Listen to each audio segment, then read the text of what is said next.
இலவசமா அம்மாபட்டி வடவீரநாயக்கப்பட்டில் குறவர் மக்களுக்கு கட்டப்பட்ட வீடை தரேன்னு சொன்னாங்க.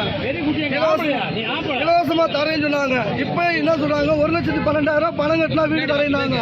சரி, இன்று நாணயம் பொண்டாட்டியும் முன்னாடி தீட்டி போடுறதுக்கு 50,000 ரெடி பண்ணிட்டு போனோம். சனிக்கிழமை போனதுக்கு திங்கக்கிழமை வாங்கினாங்க. இப்ப போய் பணத்தை கட்ட போனதுக்கு வீடு இல்ல, எல்லாத்தையும் முடிச்சாச்சு அப்படின்னாங்க. இந்த பிள்ளை பேரு உமாதேவி, இந்த பிள்ளை பேரு உமாதேவி, வள்ளி நகர்ல குடியிருந்தோம். குடிசைகள் மையத்தில் இருந்தா, தாசில்தார் ஆபீஸ்ல இருந்தா, விவோ ஆபீஸ்ல இருந்து விசாரணைக்கு வந்தாங்க. வீடு இருக்கா இல்ல வாடகை வீட்டுல இருக்கான்னு வெரிஃபிகேஷனுக்கு வந்தாங்க. இவங்க பேர்ல வீடு கேன்சல் ஆயிடுச்சு. எங்களுக்கு கொடுக்கப்படுற வீடை வேற ஆளுக்கு பணத்தை வாங்கிட்டு இப்ப வீடை கொடுத்தாங்க.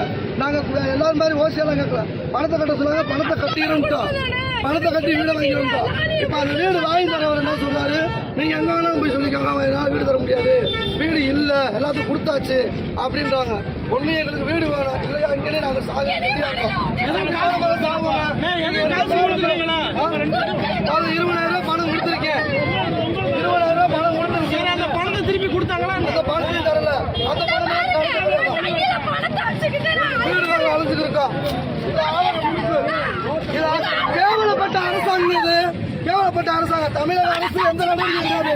ஒரு காவல்துறை போங்க, எல்லாத்தையும் எங்க சாவுக்கு நீங்க காரணமாயிருவீங்க.